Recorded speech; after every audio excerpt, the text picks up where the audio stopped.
Alam mo ba, Kate, bibigyan lang kita ng feedback konti. Si Sir Romy kasi, napakainit nung pagtanggap niya lagi sa tao. Totoo yun. Kanina, nandun pa lang ako, "Ay, Sir," sabi niya, "Hindi po ako, Sir." Congratulations at ang kanyang buting aasawa na si Ginawa mo namang si Ma'am Blanca. Aba, apelido ko, makakapag-anak ko yan dahil Ramos ang middle name ko. Ramos. Ayan. Siyempre, bilib na bilib ako sa couple na to talaga eh. Ever since, kahit ako napapaiyak ako eh. Grabe. Wow. Pati si Tita Blanca ito na eh. Paiyak na siya oh. Ayan. So, Hindi naman. Ayan, syempre, let's hear a word from Tita Blanca. Tita Blanca, syempre ikaw muna, ladies first. Thank you. Good morning, Salad Master! Ay, hindi nag-practice na naman. Hindi na naman, sayang ang script. Ulit. Good morning, Salad Master! Ayun. Palagay ko gutom na, no? Kaya gano'n. How do you do?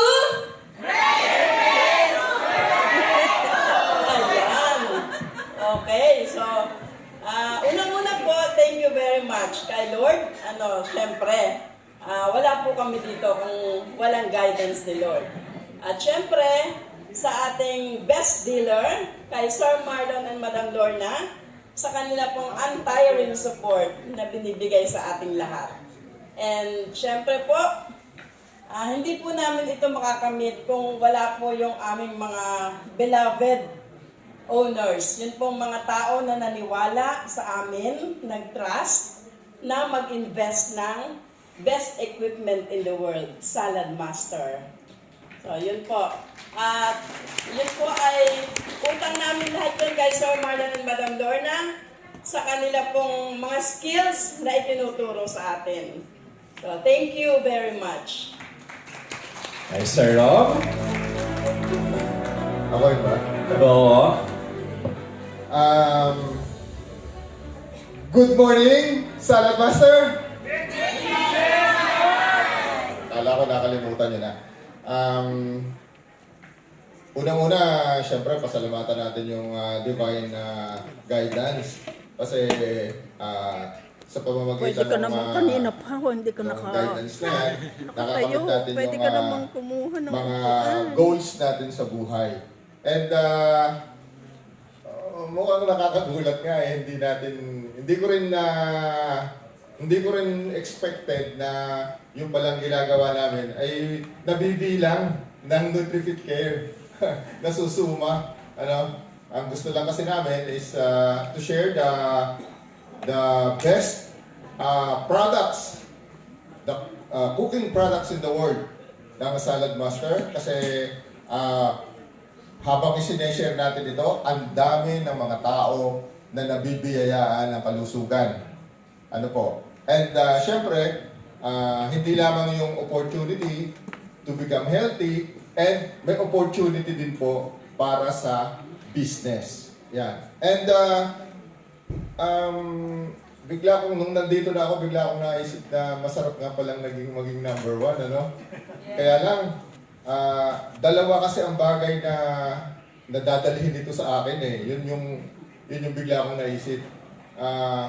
Either na complacency, either na maging challenge pa rin sa aming mag-asawa para mas malagpasan pa namin yung 153 na ito. Kasi kung titingnan natin, kulang pa yan sa pangangailangan ng pamilya. Kulang pa yan sa pangangailangan natin, di ba?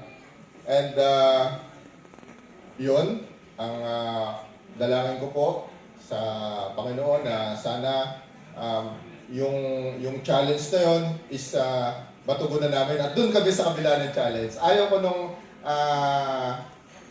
yung complacency na lagi kong aalalahanin na, ay wow, number one ako. Ganyan. And for all those mga naging inspiration namin, mga kasama namin dito sa mga colleagues, yung kasama namin din dito sa amin pong endeavor na ito. Marami pong salamat sa inyo. Ganun din po sa ating sa mag-asawa, si Sir Marlon and Madam Lorna. Sila po yung guro ng Salad Master. Wala po kayong itatanong sa kanila na hindi nila masasagot in terms of paggamit, in terms of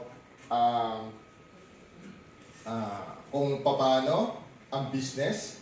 Kaya po nakikita ninyo na marami ang nabibiyayaan ng mga katalinuhan bilang guro, katalinuhan ng mag-asawang Madam Lorna and Sir Marlon. And I would like to thank also yung pong mag-asawa na malaking tulong din po sa aming mag-asawa. Sila po, si Tita Pat at si Kuya Pablo. Pwede po bang makitayo? Yan. Palakpakan naman po natin sila.